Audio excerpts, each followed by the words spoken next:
10절에서 13절까지의 말씀입니다. 사도행전 19장 10절에서 13절까지의 말씀을 저와 여러분이 교독하도록 하겠습니다.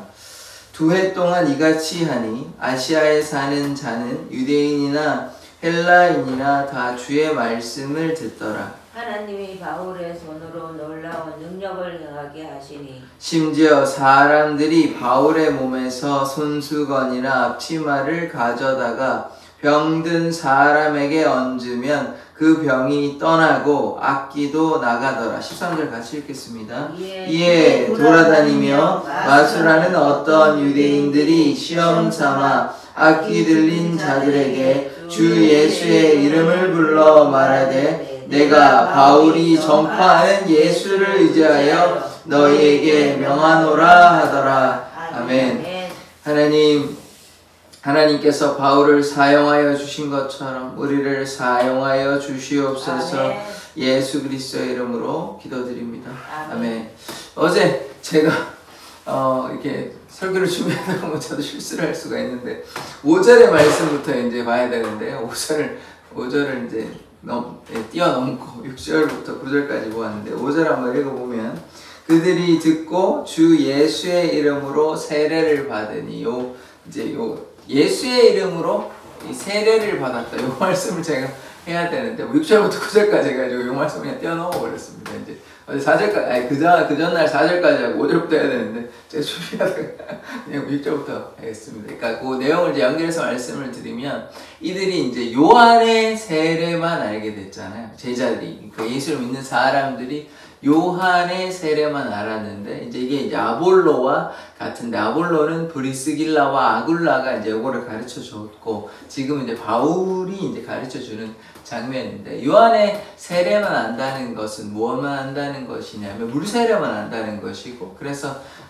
바울이 무엇을 했냐면 성령으로 이제 주 예수의 이름으로 세례를 받잖아요. 그러니까 요게 이제 그 뒤에 말씀 6절에 뭐라고 나오냐면 바울이 안수하며 이들이 성령을 받거든요. 그러니까 바울이 이제 안수하는 장면이 무엇이며 그 뒤에 5절이 주 예수의 이름으로 세례를 받는다라는 말은 결국 안수한다는 말은 안수를 통해서 하나님께서 성령께서 제자들에게 임한다 이 말이잖아요. 지금 물로 세례를 베푸는 장면이 아닙니다. 주 예수의 이름으로 세례를 받는다고 해서 물로 하는 게 아니고 안수를 했다고 봤을 때는 물로 했다기보다는 지금 뭐합니까? 그냥 안수해가지고 성령께서 임하셨다 이렇게 보는 게 맞겠죠. 그러면 이게 무엇이냐면 불과 성령으로 제자들이 이제 예수님께서 말씀하신 그대로 예수님께서 말씀하신 이 세례를 받게 되는 것입니다. 어떻게? 불과 성령으로 세례를 받는 것입니다. 이제 그러니까 이것에 대한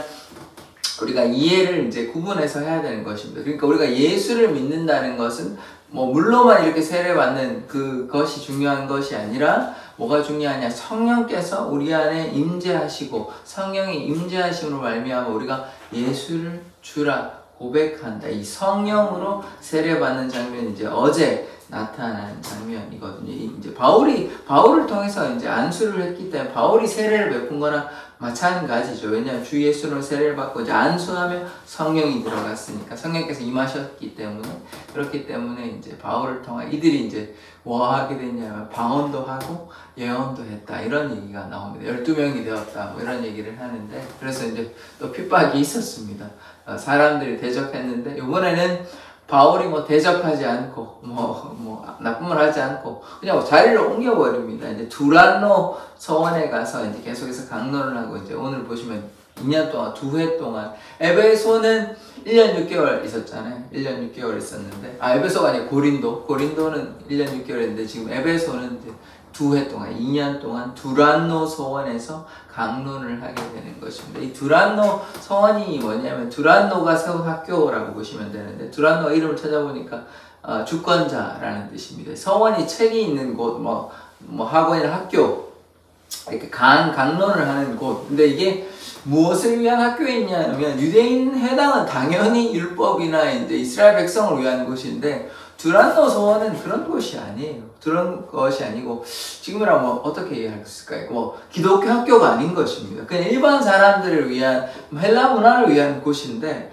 참 하나님의 은혜겠죠. 하나님의 은혜로 말미암아 그곳에서 회당에서 주로 이제 이건 이스라엘 백성을 위한 것이니까 뭐 이 사람도 유대인이니까 가서 뭐 하는 것이 좀 자연스럽게 볼 수 있는데 여기는 뭐 기독교를 위한 그러니까 뭐 이스라엘 백성을 위한 곳이 아니에요. 두란노 소원은 애초에 이제 헬라 사람들을 위한 헬라 문화나 이런 것들을 가르치기 위한 곳인데 이 두란노라는 철학자가 세운 학교인데도 불구하고 거기 가서 이 복음을 또 뭐 한 번 뭐 한 것도 아니고 2년 동안 계속 이제 그게 하나님의 은혜인 것이죠. 하나님의 은혜로 말미암아 이 두란노 소원에서 계속해서 복음을 증거하게 되는 모습들 어제 보았습니다. 오늘 계속해서 말씀을 보겠습니다.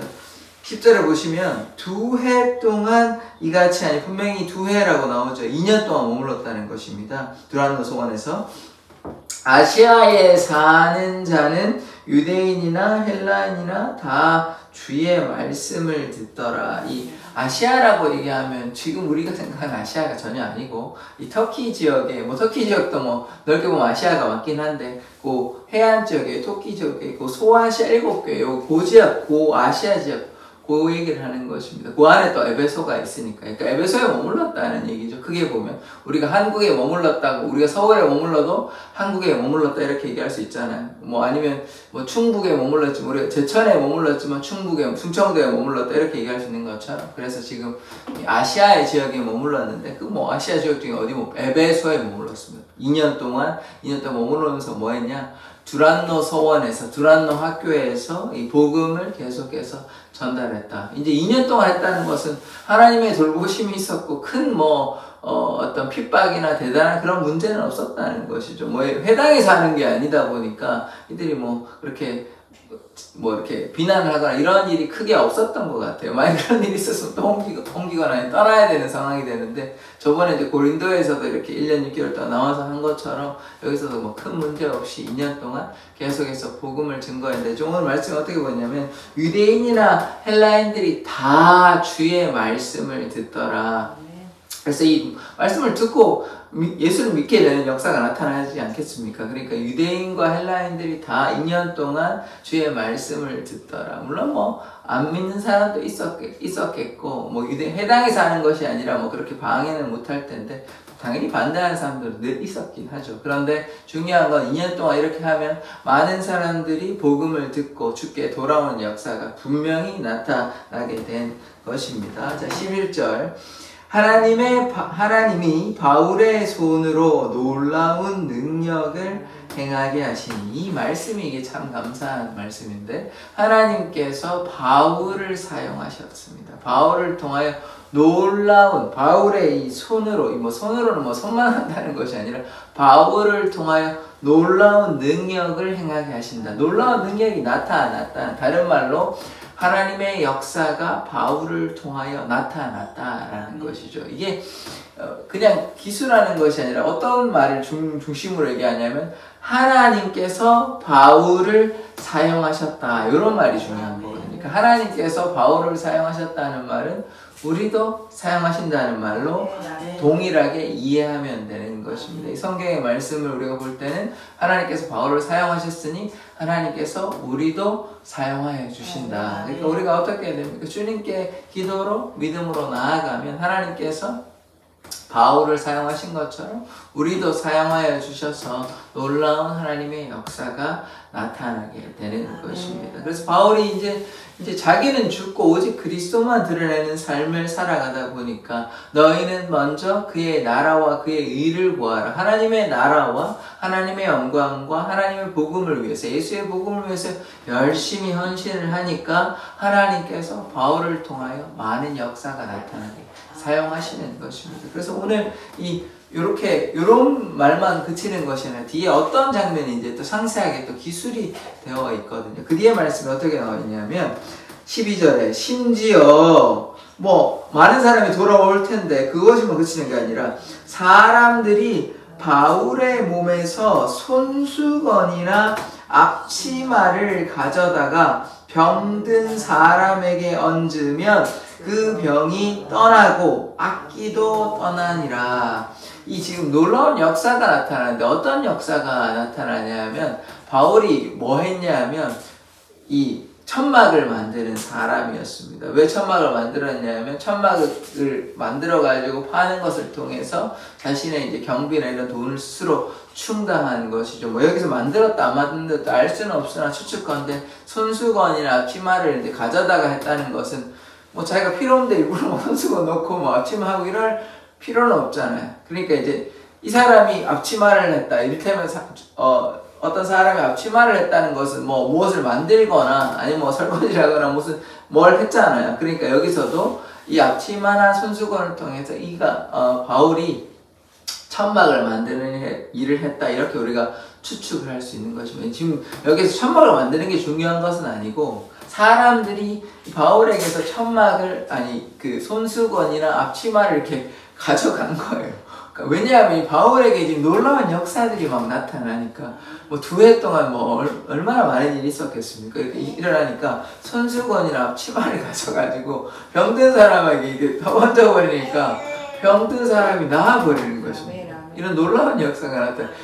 뭐 손을 갖다 대지도 않고 그냥 이 사람 물건 가지고 그냥 갖다 대니까 손수건이나 앞치마가 갖다 대니까 악기가 떠나가고 병든 사람이 낫는 놀라운 역사가 이렇게 나타나게 되는 것이에요. 그러니까 하나님께서 이 바울을 얼마나 사용하셨냐면 이렇게 바울의 그냥 물건 조금 이렇게 손이 묻었던 어떤 피부가 묻었던 그 물건을 갖다 대도 병이 나버리고 악기가 떠나가는 놀라운 역사가 나타나게 되는 것이죠. 이게 마치 거의 뭐 약간 신성시 되는 이런 느낌으로 바울의 물건이 약간 어떻게 되냐면 성화가 돼가지고 하나님의 역사가 성령의 기름 부음이 바울에게만 나타나는 것이 아니라 바울이 가지고 있는 이 소지품 물건에게도 나타나가지고 거기에 어떤 물건이 사실 아무것도 아니잖아요. 그런데 물건을 통해서 하나님의 역사가 나타나 버린 것입니다. 그러니까 귀신이 떠나가게 되고 그 다음에 또 병이 치료함을 받는 이게 이제 우리가 또 잘 이해해야 되는 것이 무엇이냐면 하나님께서 역사하시는 장면을 보게 되는 것입니다. 바울이 뛰어나서 물론 바울이 순종이 있었습니다만 하나님께서 바울을 사용하여서 하나님의 능력이 바울에게 나타나므로 심지어 손수건이나 앞치마에도 나타나가지고 악기나 병들이 치유되는 이런 놀라운 우리 역사의 장면을 우리가 보고 있는 것이거든요. 그러니까 우리가 하나님께 온전히 매달리면 하나님의 귀한 역사가 나타나게 되는 것입니다. 나중에 유두고라는 청년 죽었거든요. 죽은 유두고도 살아나게 되는 놀라운 역사가 나타나는 것입니다. 이게 구약에서 엘리야나 엘리사에게 나타나는 아니면 신약에서는 당연히 예수님께서 하시지만 구약에서 이렇게 사람만 우리가 기준으로 얘기하면 예수님 빼놓고 사람만 기준으로 하면 이 대단한 선지자에게서만 나타나는 일들이 누구에게 나타나냐? 바울에게 나타나는 것입니다. 그러니까 바울이 그만큼 하나님께서 이 바울을 사용하시는다는 것을 우리가 볼 수 있는 것이죠. 그러니까 얼마나 많은 기적의 역사가 바울을 통해서 나타납니까? 죽은 자도 살아나고 악기도 떠나가고 병들이 치유받고 병 하나 치유받고 귀신 한 명이 귀신 떠나갔는데 요 정도 가지고 이렇게 기술하지는 않았을 거라고요. 그러면 얼마나 많은 역사들이 나타났겠냐는 거죠. 그러니까 우리가 하나님의 뜻 가운데 거하면 하나님께서 그래서 이런 말씀이 있잖아요. 너희가 내 안에 거하고 나의 말이 너희 안에 거하면 무엇인지 구하라 그리하면 이루리라. 하나님께서 약속하신 바대로 지금 그 장면을 어디서 보냐? 지금 여기서 보고 있는 것이에요. 바울이 하나님께 거하고 하나님의 말씀이 하나님께서 바울 안에 거하니까 지금 바울이 구하는 대로 이루어지는 것입니다. 이게 무엇이냐? 이게 성령 충만한 것입니다. 하나님께서 온전히 거하시니까 하나님의 말씀이 하나님의 능력이 바울을 통하여 역사하시게 되는 것이에요. 그러니까 하나님께 가까이 나아가고 그러니까 우리의 힘과 능력으로 하는 것이 아니라 하나님의 말씀으로 하나님의 능력으로 그렇게 하면 모든 것이 가능하게 되는 것입니다. 자, 13절의 말씀을 보겠습니다. 이에 돌아다니며 마술하는 어떤 유대인들이 시험 삼아 악기 들린 자들에게 주 예수의 이름을 불러 말하되 내가 바울이 전파하는 예수를 의지하여 너희에게 명하노라 하더라. 이 바울이 이런 놀라운 능력들이 나타나니까 유대인들도 이거를요 모방하거나 흉내를 냅니다. 그러니까 이들이 이제 바울이 자기는 예수님을 물론 이 신실하게 믿고 바울처럼 했다면 하나님의 역사가 나타날 수 있습니다만은 그것이 아니고 뭐 신비한 현상들이 나타나니까 지금 그때 바울이 전파하는 예수를 의지하여 악기를 떠나가라 그렇게 얘기하는데 근데 다음 주에 보겠네. 스게와의 7 아들 제사장인데 뭐 참된 제사장은 아닌 것 같고요. 그래서 아들이 흉내내다가 귀신이 오히려 그들에게 가버리거든요. 그래서 제가 저번에 그때 뭐 한두 달 전이었던 것 같은데 예수의 이름으로 선포한다고 다 되는 건 아닙니다. 왜냐하면 그 믿음이 없으니까요. 그러니까 온전한 믿음을 가지고 그렇게 예수님의 이름을 선포해야 되는 거지. 뭐 믿음은 없고 순종도 안 하고 그냥 예수의 이름만 선포한다고 되는 게 아니에요. 그렇다면 만약에 그렇게 예수의 이름만 선포하면 능력이 나타난다면 지금 오늘 이 사람들과 유대인이 뭐 흉내내가지고 하는 사람들과 또 스게아의 7 아들 또 예수의 이름을 선포했기 때문에 능력이 나타나야죠. 그렇지 않다. 그러니까 아까도 말씀을 드렸잖아요. 우리가 하나님 안에 거하고 하나님께서 우리가 거할 때 그때 예수의 이름을 선포해야 되는 거죠. 우리가 예수님께는 순종도 아무것도 안 하고 그냥 그래서 이제 기도에 응답받는 원리가 거기에 있는 것이에요. 그러니까 우리가 평소에 하나님께 기도도 하나도 안 하다가 뭐 좀 필요하니까 뭐 기도하면 갑자기 이루어 주시겠습니까? 하나님께 가까이 그러니까 우리가 하나님께 좀 간절히 구할 때, 간절히 간구할 때 하나님의 역사가 여러 번. 그래서 불의한 왕의 가부가 귀찮게 여러 번 하니까 이게 이렇게 그런 노력과 헌신이 필요한 것입니다. 물론 예수를 믿는 것은 우리의 노력으로 되는 건 아니지만 예수를 믿고 난 다음에 우리의 의지를 드러내는 건 필요한 것이에요. 그래서 우리가 예수님 안에 거할 때 하나님의 능력이 나타나지 이렇게 흉내내고 모방한다고 하나님의 역사가 나타나는 것이 아닙니다. 여기에서는 분명히 하나님의 응답이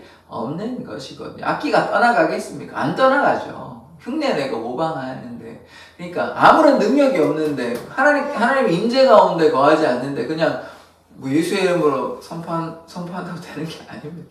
전혀 되는 것이 아니에요. 그래서 이제 다음 주에 보겠지만 나는 바울도 알고 예수도 아는데 너는 누구냐 그러거든요.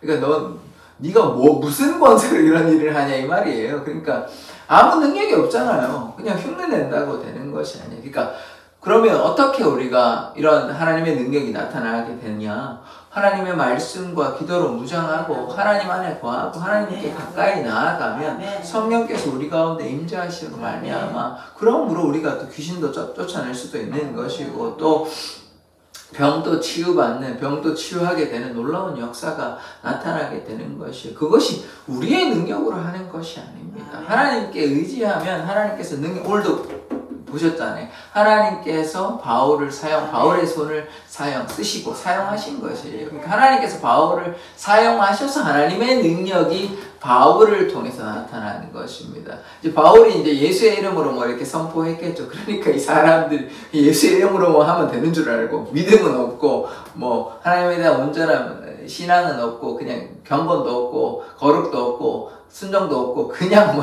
하는 모습만 보니까 바울이 예수의 이름으로 명하노니 뭐 이런 것만 따라한다고 되는 게 아닙니다. 그게 되는 게 아니에요. 그러니까 믿음이 받침이 되고 그러니까 우리가 말씀을 읽을 때는 우리가 잘 이해를 해야 되는 것입니다. 주 예수를 믿으라 너와 내 집이 구원받는다고 얘기하면 내가 그냥 예수님 믿습니다 말만 하면 되는 게 아니라는 거예요. 행함이 없는 믿음은 죽은 믿음인 것입니다. 거짓 믿음인 것이에요. 이들도 거짓 믿음을 가진 사람들 아닙니까? 믿지는 않고 그냥 바울이 전하는 내가 믿는 예수도 아니고 바울이 전하는 예수로 이렇게 시험 삼아 해보는 거 아닙니까? 그러면 하나님의 역사가 나타나겠습니까? 전혀 안 나타나죠. 하나님의 능력이 나타나지 않은 것입니다. 우리가 시험 삼아 하는 것이 아니고 정말 예수께서 우리의 구주가 되시고 그리고 예수께서 이 이 병자를 또 이 귀신 들린 자를 치유하여 주실 거다. 이 믿는 믿음 안에서 능력이 나타나는 것이죠. 그래서 이 성전 미문에 베드로도 초반에 3장이었나요? 그 성전 미문에 앉은 그 앉은 병이가 일어나게 되거든요. 내가 은과 근은 없는데 예수의 이름으로 선포하니 일어나라 하니까 일어나 걷잖아요. 그러니까 예수의 이름에 능력이 있는데 이름에 능력이 있는 건 맞아요. 그런데 우리도 그 예수의 이름으로 온전히 믿고 신뢰할 때 예수님께서 우리 안에 거하실 때 하나님의 능력이 나타나는 것입니다. 그렇지 아니하고 우리의 믿음은 별로 없는데 거의 없는데 그냥 뭐 선포한다 하나님의 능력이 나타난다면 뭐 누구나 다 나타나겠죠. 이 사람들 예수님도 안 믿는데 예수 이름으로 선포한다고 막 능력이 나타나는 거면 얼마나 신앙생활이 쉽습니까? 그냥 뭐 이름을 그냥 빌려가지고 해버리면 되는 거니까. 그게 아니라고요. 믿음은 이렇게 그런 잘못된 혹은 우리가 그냥 쉽게 받아들여야 될 것이 아닙니다. 헌신과 섬김이 필요한 것이에요. 우리 그래서 하나님께서 뭐라고 하냐면 가까이 하라고 얘기하고 항상 기뻐하고 쉬지 말고 기도하라라고 얘기하고 하나님께서 여러 가지 우리에게 원하시는 것이 있습니다. 볼지어다 내가 문 밖에 서서 두드리노니 누구든지 내 음성 듣고 문을 열면 내가 들어가 그와 더불어 먹고 산다고 말씀하셨는데 문을 안 두드리고 여기서도 지금 문을 안 열지 않은 상태예요. 예수님께서 문을 두드리는데 영접하고 하나님의 자녀가 되는 권세를 얻는 상황이 아니라 그냥 뭐 그런가 보다 나도 한번 해봐야지 이렇게 하는 게 아니라고요. 예수님을 영접하고 온전히 순종하면 자기가 원해서 하는 것이 아니라 하나님께서 역사하심으로 말미암아 예수의 능력이 성령의 능력이 그 사람들에게 나타남으로 귀신이 떠나가고 그게 이제 마가복음 16장에 마지막에 나오는 15절부터 18절로 기억하고 있는데 그 말씀이 나타나는 것이에요. 그러니까 예수의 천하 만민에게 복음을 증거하는데 믿는 자들에게 어떠한 표적이 나타나냐면 방언도 말하고요. 새 방언도 말하고 귀신이 떠나가게 되고 뱀을 그들의 손으로 집어 올리고 독을 먹어도 해하지 않고 아픈 자에게 손을 얹은 즉 나음을 얻을 것이다. 이런 말씀이 있는 것이 그 두 가지로 겹치는 말씀이 있잖아요. 악기가 떠나가고 아픈 자에게 손을 얹은 즉 나음을 얻는다. 이 두 가지의 말씀이 어떤 자들에게 나타납니까? 믿는 자들에게 나타나는 것입니다. 이 믿는 자들은 그냥 대충 믿는 거를 얘기하는 것이 아니 뭐 그런가 보다 이런 게 아니라 정말로 신실하게 믿고 순종하는 것이에요. 그런 바울이 신실하게 믿고 순종하고 나는 죽고 예수만 나타난다 이런 삶을 살아갔으니까 지금 병자도 치유함을 받고 또 귀신도 떠나가는 것이지 그냥 뭐 그런가 그냥 한번 해볼까 이렇게 하는 믿음은 참된 믿음이 아닌 것입니다. 그래서 우리가 이런 믿음을 가진 자 되기를 원합니다. 그럴 때 어떤 역사가 나타나요? 귀신이 떠나가고 병자가 치유함을 받습니다. 그래서 우리가 하나님께 가까이 나아가는 것, 믿음을 어떻게 가볍게 그냥 그래서 제가 늘 얘기하는 것이 일주일에 한 번씩 혹은 교회를 왔다 갔다 하는 신앙이 되어서는 안 된다. 매일 주님과 동행하는 신앙이 참된 신앙이다. 교회에서 이제 와서 하는 거 같이 기도하고 또 같이 예배하고 이런 차원의 것인 것이 이게 그냥 신앙생활 다 했다 이렇게 얘기하면 안 되는 것이다. 물론 새벽기도 열심히 나오시는 분들은 다르죠. 근데 제가 이제 말씀드린 건 일주일에 한 번 이렇게 와가지고 또 평소에 또 집에서 말씀을 좀 가까이 하고 기도도 하고 이런 것도 괜찮습니다만 전혀 하지 않다가 주일날 와가지고 그러니까 그래서 어제 어떤 얘기 했냐면 말씀을 들을 때 준비되어서 말씀을 듣는 사람과 준비가 전혀 안 돼가지고 일주일에 성경 한 자도 안 보다가 당연히 집에서 예배를 하겠습니까? 안 하다가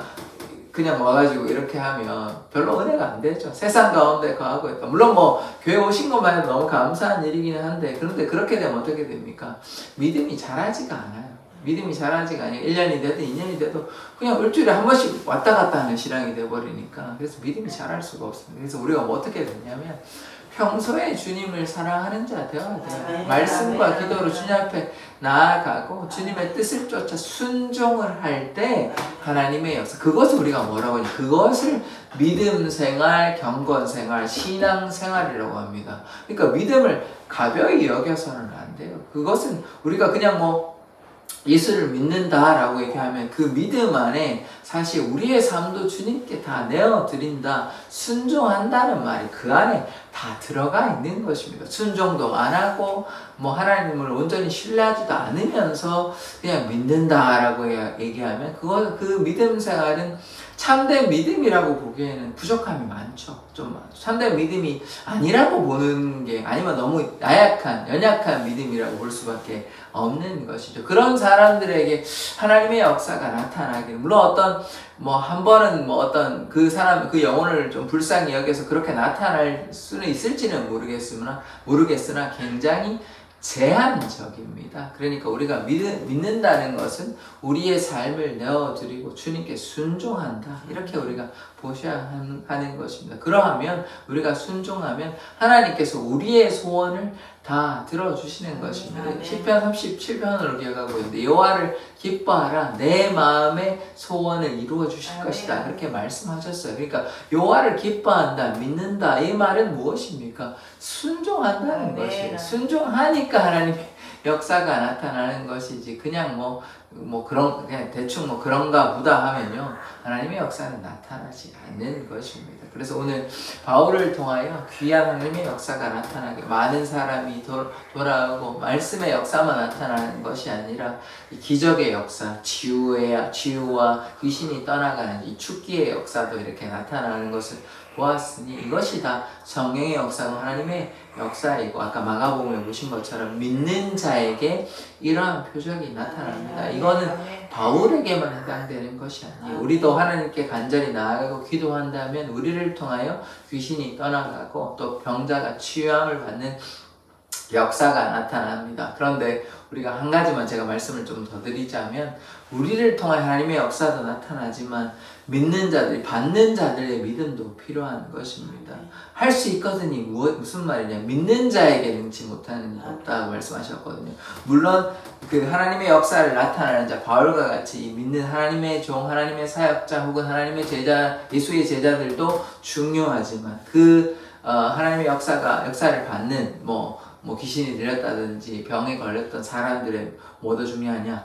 믿음도 중요한데, 둘 다 믿음이 다 중요한 것이에요. 그러면 믿음이 없는 자들에게 하나님의 역사가 나타난다면 어떻게 되겠습니까? 믿음이 없으니까 신비한 것만 체험하고 오늘같이 그냥 호기심으로 그냥 시험 삼아 이렇게 할 수도 있는 것이에요. 그것은 하나님의 역사가 잘 나타나지 않을 뿐더러 반대로 손치더라도, 그런 일이 제한적이고 잘 안 나타나지만 만에 하나 이렇게 나타난다고 할지라도 그들이 믿음이 부족하기 때문에 하나님께 온전히 나아갈 수도 없는 상황이 생길 수도 있는 것입니다. 물론 그런 경우를 통해서 완전히 바울처럼 회심해가지고 예수님을 잘 믿으면 다행인데, 이게 지금 그렇지 못하면 병이 조금 나으면 또 어떻게 되냐, 또 방황해요. 또 방황하니까 그렇게 안 좋은 이게 악순환이 되는 것입니다. 이제 좀 그렇게 되면 이제 하나님께 온전히 매달리면 좋겠는데, 믿음이 좀 연약하다 보니까, 아니면 믿음이 부족하다 보니까 그러지 못하는 경우를 우리가 많이 보잖아요. 그러니까 그렇게 해서는 되는 것이 아니라, 우리가 온전히 치유받기 위해서는 물론 믿음의 사람도, 하나님의 사람의 믿음도 필요하지만 그 믿는 자, 병자와 귀신 들린 자들의 그 믿음도 필요한 것입니다. 그러니까 하나님의 역사가 이렇게 그들의 믿음으로 예수께서 역사하시는 것도 우리가 보는 거거든요. 그래서 우리가 결국은 정리하면 무엇이 되냐, 믿음 안에 거하는 자들이 되기를 원합니다. 그러면 하나님께서 우리의 그 믿음을 보시고 역사하여 주시는 것입니다. 기도하겠습니다. 하나님, 우리가 날마다 예수를 향한 온전한 믿음으로 나아가는 자 되기를 원합니다. 하나님께서 바울을 사용하여서 많은 사람들이 돌아오게 되고, 또 바울을 통하여 놀라운 기적의 역사가 나타남을 오늘 보았습니다. 귀신이 떠나가고 또 병자들이 치유함을 받는, 병자들이 깨끗함을 받는 역사가 나타났습니다. 하나님, 바울을 사용하신 것처럼 우리들을 사용하여 주셔서 지금 병으로, 또 마음의 불안함으로, 영적인 눌림으로 괴로워하는 사람들에게 하나님의 귀한 역사가 나타나게 하여 주시옵소서. 감사드리며 예수 그리스도의 이름으로 기도드립니다. 아멘. 주기도문으로 예배를 마치도록 하겠습니다. 하늘에 계신 우리 아버지여, 이름이 거룩히 여김을 받으시오며 나라의 임하옵시며 뜻이 하늘에서 이룬 것 같이 땅에서도 이루어지이다. 오늘날 우리에게 일용할 양식을 주옵시고 우리가 우리에게 죄 지은 자를 사하여 준 것 같이 우리 죄를 사하여 주옵시고 우리를 시험에 들게 하지 마옵시고 다만 악에서 구하옵소서. 대개 나라와 권세와 영광이 아버지께 영원히 있사옵나이다. 아멘. 우리가 바울과 같이 온전한 믿음 가지고 주님께 나아가는 자 되게 해달라고 주여 한번 외치고 기도하도록 하겠습니다. 주여!